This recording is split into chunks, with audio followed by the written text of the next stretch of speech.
Everything all right, anak? Yeah. Naalala ko, ma. Mm. Nung bata ako, gabi-gabi ako napupuyat sa ka-review. Tapos, lahat ng sports, sinasalihan ko dahil gusto ko magkaroon naman ng kahit isang award man lang dito. Kahit isa lang, okay na ako. Anak, hindi naman importante yung mga awards na yan. Hindi yan ang sukatan ng worth mo. Tsaka, dapat hindi ka nakikipagkompetensya sa kuya mo. I have to. Kasi yun lang yung paraan para ma-earn ko yung place ko. Para mapansin naman ako. Ba't ganun, ma? Si Paolo parang sa kanya, parang dali-dali lang yung manalo siya. Tapos, lahat ng gusto niya, nakukuha niya. Teka muna. Meron na naman ba kayong hindi na pagkakasunduan ng kapatid mo? No. Hindi naman, ma. Pagod lang talaga ako yung palagi akong talo. Sasawa na ako yung di ko nakukuha yung gusto ko. Right now, ma, there's this girl that I really, really like. Oh! And gagawin ko lahat to win her. Kasi ayoko mawala siya. Okay. Ay, naku, anak.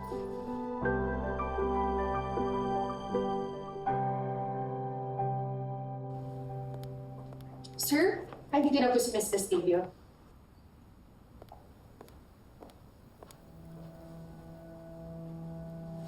Sit down.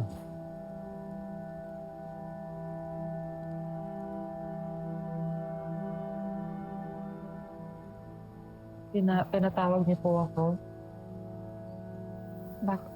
May kailangan po ba kayo, sir? Gusto ko lang i-discuss yung incident kay Mr. Valderrama. I understand you felt offended doon sa nangyari. Pero matagal ko nang kilala si Paring Harry. He is a devoted husband and a loving father to two daughters. Ano naman pong kinalaman doon? What I mean to say is, baka aksidente lang ang nangyari. Baka hindi sinasadya ni Paring Haring masagi yung pet mo. He will not risk his name and reputation by doing such things. Nag-overreact ka lang. Pero sir, Baka stress o pagod ka lang nung nangyari yon, kaya na-misinterpret mo yung intensyon ng client. Listen, ayoko nang palakihin to, Miss Castillo. I want to retain Mr. Valderrama as our valued client. Kaya gusto kong puntahan mo siya at personal na mag-apologize.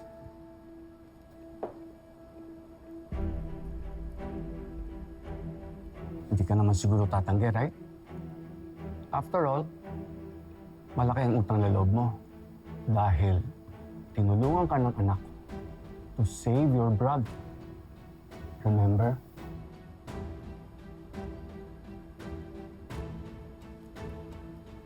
pupunta po ako at mag-sorry.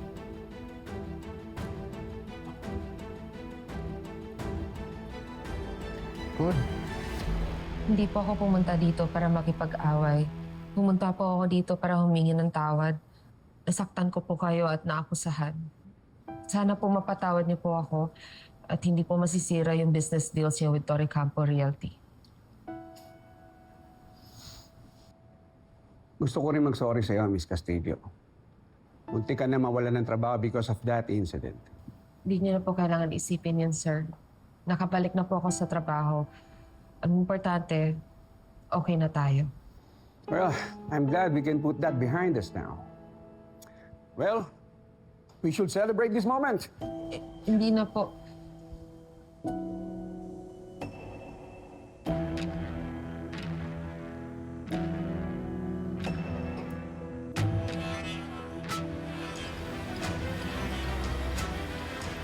Sir, baka hanapin na po ako sa opisina. Salamat po, pero pass na muna ako. It's just one drink. Hindi ka naman malalasing. Sige na, Miss Castillo. Pagbigyan mo na ako.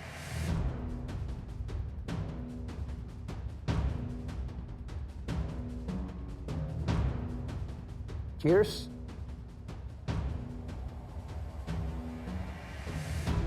Cheers.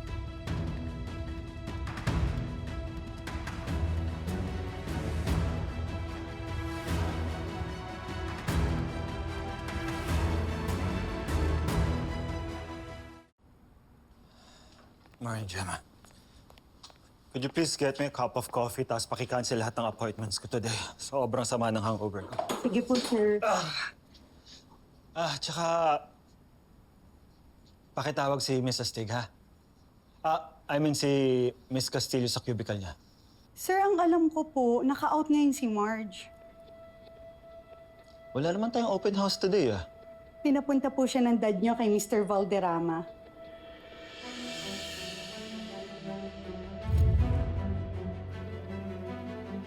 Sir? Bakit po, sir?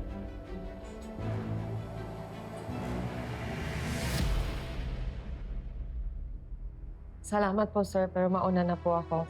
Are you sure you don't want to stay? Para mas makapag-usap pa sana tayo. Thank you for your time, pero hinahanap na po ako sa office. Are you sure? Are you all right, Miss Castillo? Medyo nahihilo lang po ako, pero okay lang po ako.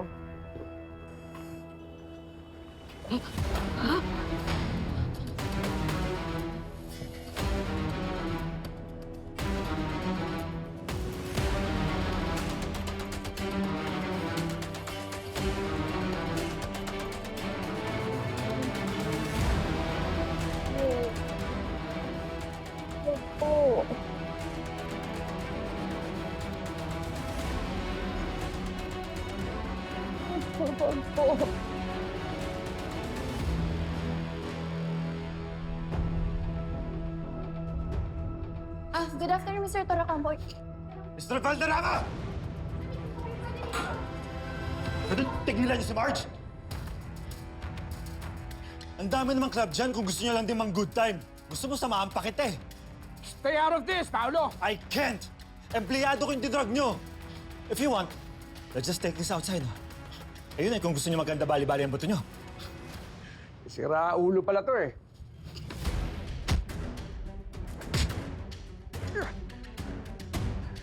Walang iya ka!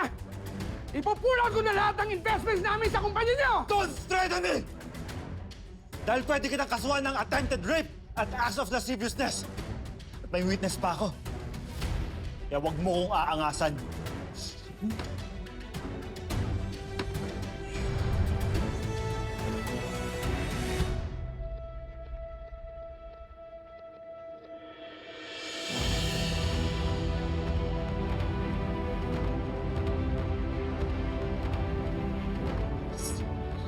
Paolo. Huwag ka mag-alala, ha?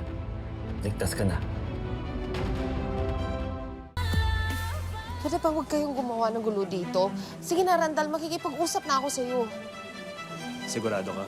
Oo, sir. Sandali lang naman po. Salamat lang ka. Huwag na akong tawagin langga. Nakakasuka.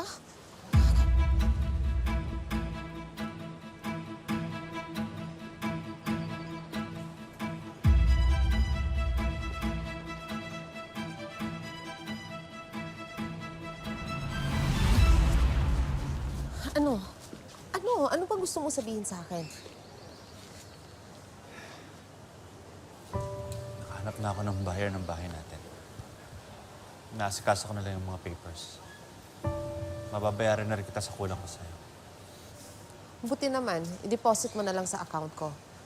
Sige na, kailangan ko nang umalis, ha? Iiwan na ako sa familiarization dito. Tawan mo ako. Balik ka na tayo, please. Ano? Ano pinagsasabi mo? Sama na tayo. Kahit saan mo gusto. Iiwan ko yung pamilya ko kung yun ang paraan para Para mapatawad mo ko at mapagbigyan mo ko ulit. Ipagpatuloy natin yung sinimulan natin. You can escape with me. Wala na magiging problema. Ano ba pinagsasabi mo, Randall? Ang ibig ko sabihin, ikaw ang mahal ko. Langga, mahal na mahal kita. Ikaw lang.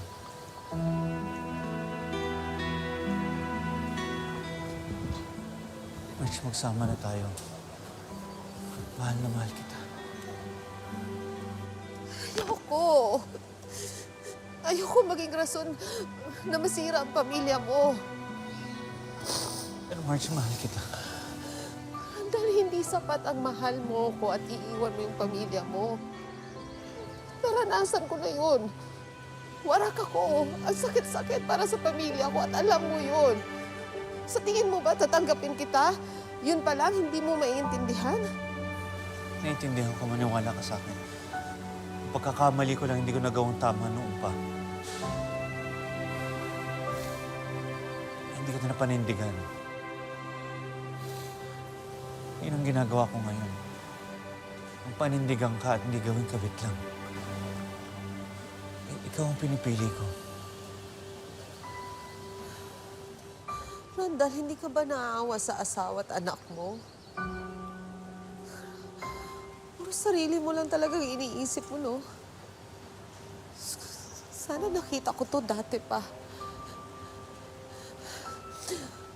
Kung gusto mong gumawa ng tama, tigilan mo na ako. Huwag mo na akong guluhin pa.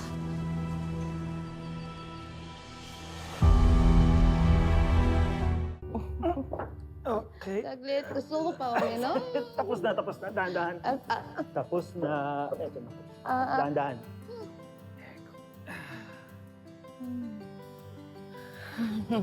Tanggalin ko yung jacket mo, ha? Bastos ka. Anong basto? Tignan mo nga, basang-basa ka ng pawis. Dami mo kasing nainom, eh. Sabi mo, uminom ako eh. Init. I'm proud of you.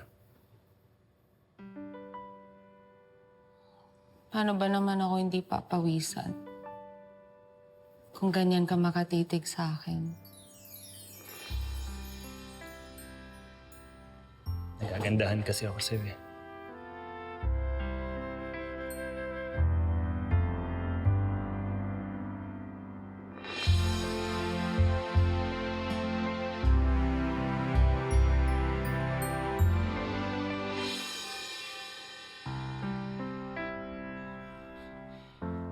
Sorry. Bakit? Sorry, I should have done that. Lasing kayo. Alam kong ginagawa ko.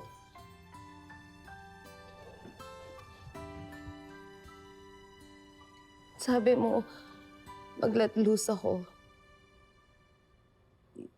Maglabas na sama ng loob. Gusto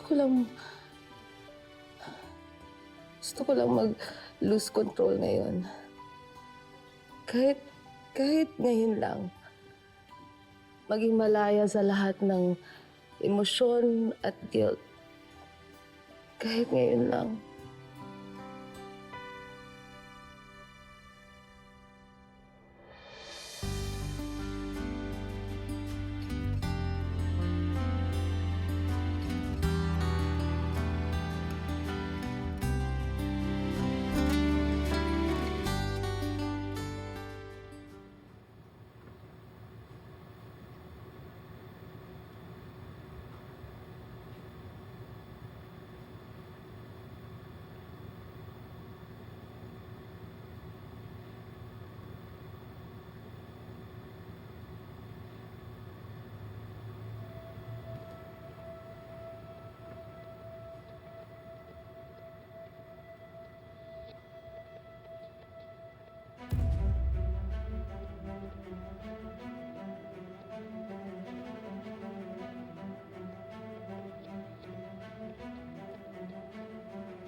Nalintikan na. Kauwaw ba niyo eh?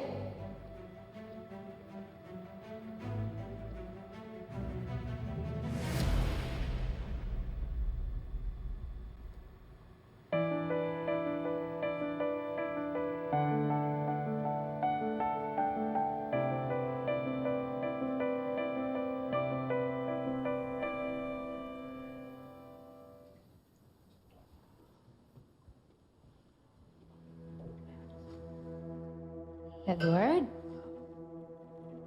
Why didn't you join us for breakfast kanina? Is everything all right? Nag-aalala ako, ma. Pakiramdam ko, si Paolo, he's taking advantage of March.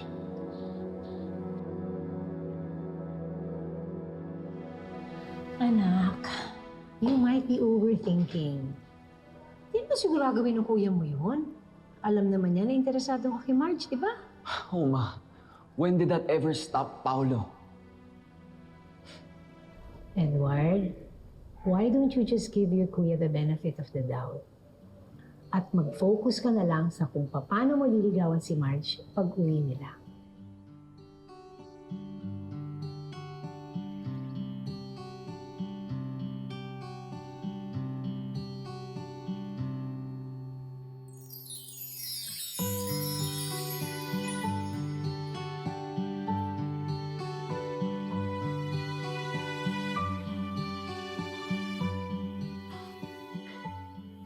Marge?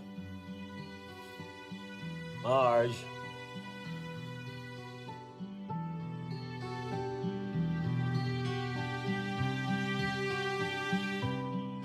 Marge?